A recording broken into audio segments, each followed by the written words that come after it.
Argel! May dalaw ka!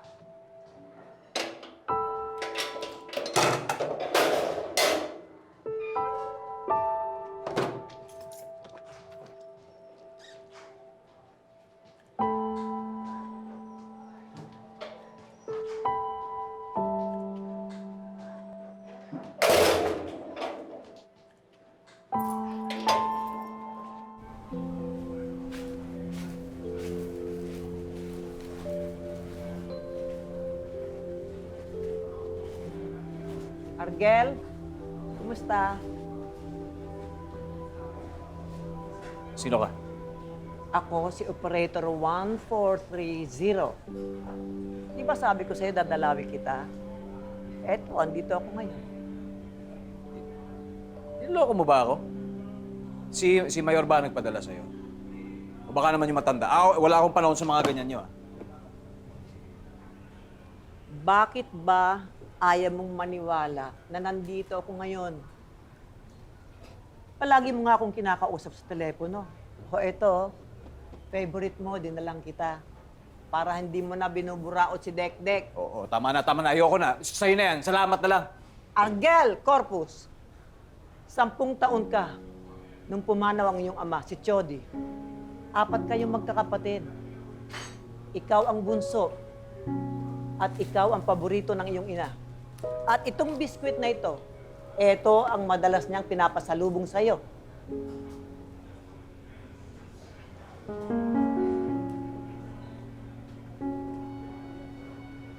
One, 4, 3, 0. Ika-14 ng Marso, taong 2000. Ito ang araw ng maganap ang pang-hold up sa bangko. After 2 years, dinala ka na dito sa Bilibid.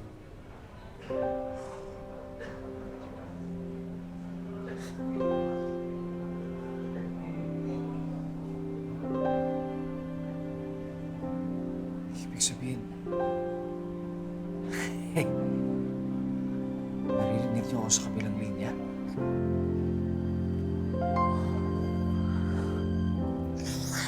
Hindi ako makapaniwala, pero nandyan ho kayo at may tao sa dial tone. Gusto mo bang lumabas? Ho.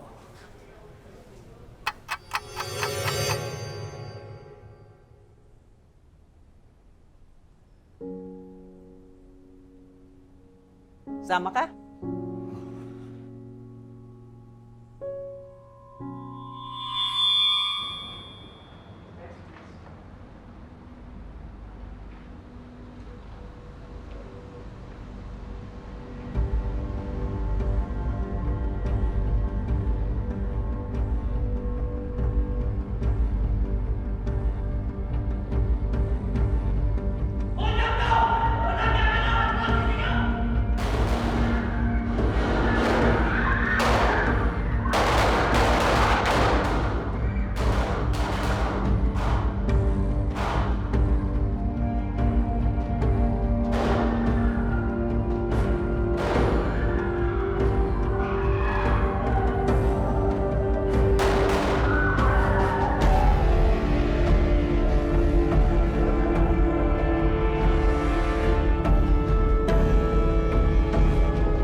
Argel, 5 ang namatay. Kung hindi ka rumakit na lookout ng araw na ito, buhay pa sana ang 5. Wala sa plano namin ng bumaril. Kailangan ko lang ng pera dahil buntis si Elise. Yun lang. May kasalanan ka pa rin. At yun ang dapat mong tanggapin. Maliit man ang ambag mo, pero ito ang nangyari. Naisip mo ba na kung hindi mo tinanggap ang racket na ito, ay mangyayari ito? Sana buhay pa ang 5 nabiktima ninyo. Tama na!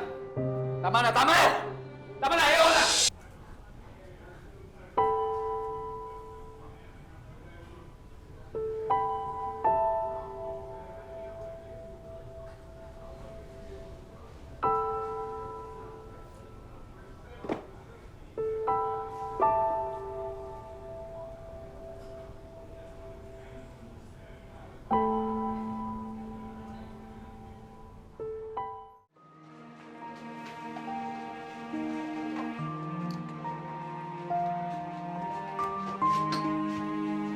Sir, baka nga pwedeng makahingi ng biscuit. Para lang sa kape. Tara na. Ayoko matulog na may black eye, ha? Nakita niyo ba yung dalaw ko kanina? Dalaw mo? Yung matandang babae. Nanay mo? Patay na nanay niyan. Lola mo! Siya si Operator 1430. Yung parati kong kausap sa telepono. Ha? Siya. Diba? Alam mo ba? Oh. Alam mo ginawa niya? Dinala niya ako sa labas. Kaya, dinala niya ako sa bangko. Sa kung saan nangyari ang lahat. Tapos buhay kami. Tapos nawala.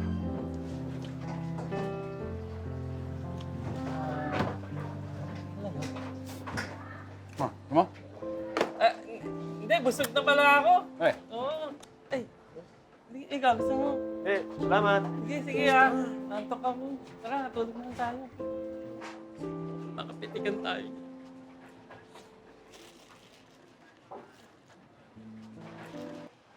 Ang tagal mong dumating. Ang init-init. Sir Lelong, yung fuse na naman kasi. Eh, bakit hindi na lang palitan ng bago? Nag-relax pa naman ako para mababa yung presyon ko para sa medical mission bukas. Dali, ilalabas ko na kayo. Sige, dali, teka. Iabot mo yan kay Argel. Tapos huwag mong papakit sa iba. Bakit? Ano ba? Lelong, bawal to ah. Basta bigay mo kay Argel, ha?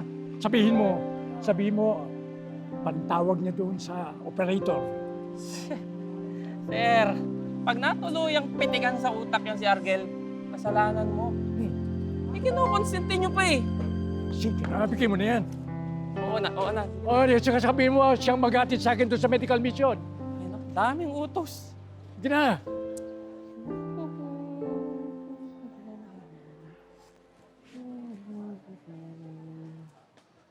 Mga sir, nandiyan si Argel. Sir. Ito.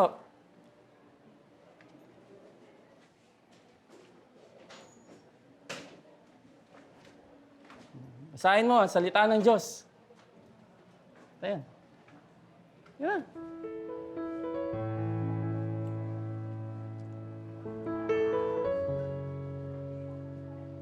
Tsaka pinapasabi ni Lelong, ikaw daw magdala sa kanya sa medical mission.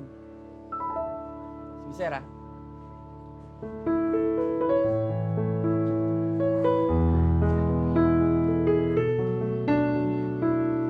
Baka ba tayo?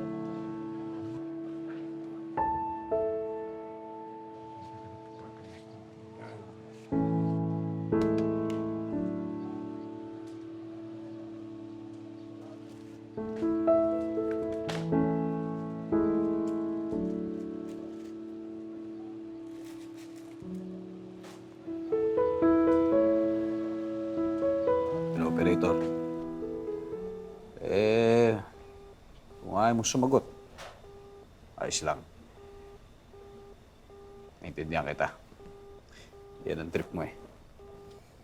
Alam ko naman nakikinig ka sa akin. tama ka.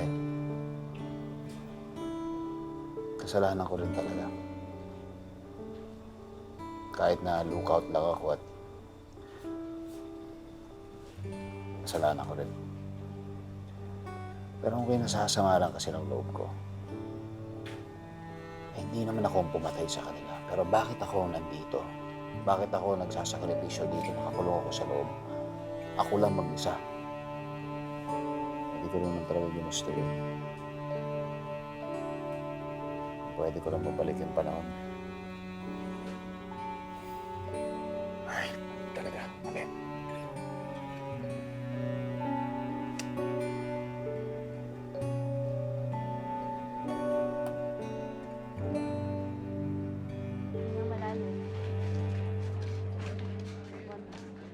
Oy, Okay na. Yung mga meds na binigay na lang ni Doc.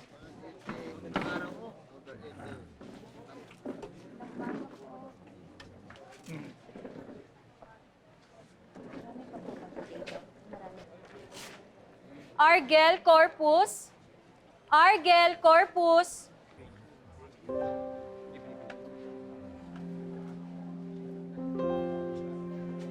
bakit? Nakalista ang pangalan mo dito. Kailangan mong ma-check up. Check up ko lang. Miss Beautiful, may sakit yan sa utak. Sige na, check-upan mo na. Nelong bawal pumata. May sugang matigas ang ulo, ha?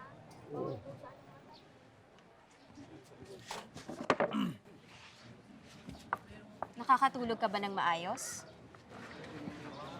Oo. Ano ngayon? May isang tao ba na galit ka? Jowa ko. Hindi siya. Ang alam ko, may isang tao at galit na galit ka sa kanya.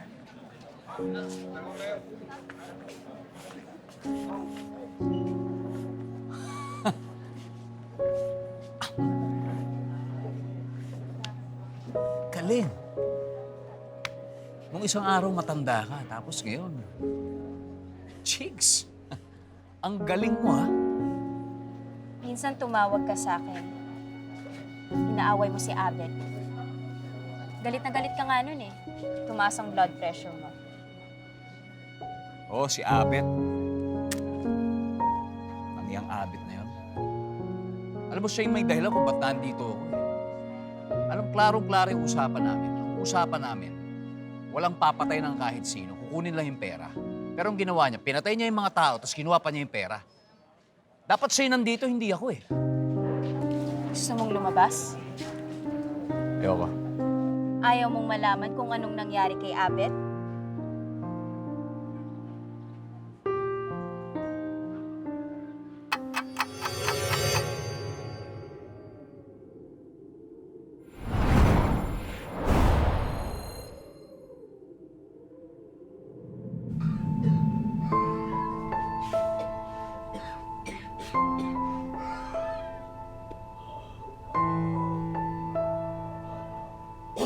Abet? Buong buhay siyang nagtatago. Yung perang ninakaw niya, naubos na rin.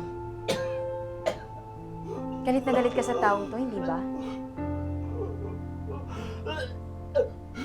Argel, lahat ng kasalanan na hindi pinagsisisihan, may kabayaran.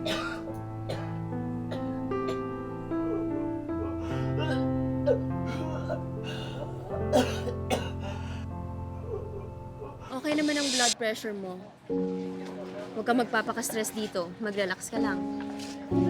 Kapag kaibigan ka sa mga tao, Makipag-usap ka. Makakatulong yan ng malaki sa'yo.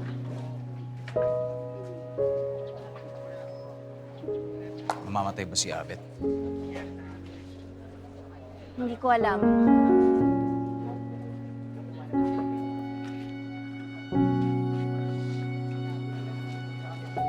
Robert Cruz?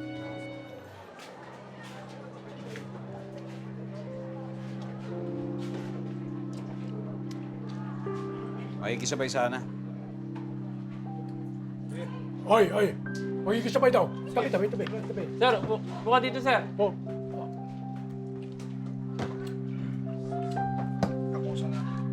May ulam pa ako. Ako ka lang ha.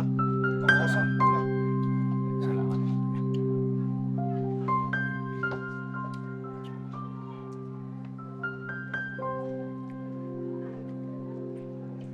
Ah, kayo ba? Makapag-sorry na ba kayo sa mga nagawa niyo ng kasalanan? Hindi. Hindi naman magsasorry. Kung sa mga tao binentahan ko ng drugs. So gusto nila masira buhay nila eh. Naging businessman lang naman ako. Nung nataga ko yung biyenan ko, nag-sorry naman ako. Kaso hindi niya na narinig eh. Tigok na eh. Pero ngayon, pinagbabayaran ko na dito lahat sa kulungan. Paulero. Nagsorry ko sa pamilya noong napatay ko. Wala akong tinago. Inamin ko yung kasalanan ko kung kaya nandito ako. Ayaw tanggapin. Kahit naman sa inyo siguro na nawalan ng mahal sa buhay, magagalit. Pero, alam nyo, kapag ka meron kang sinabi na salitang pasensya at naniniwala ka sa sarili mong may kasalanan ka, may pinto sa puso mo na parang nabuksan. Parang may bigat sa balikat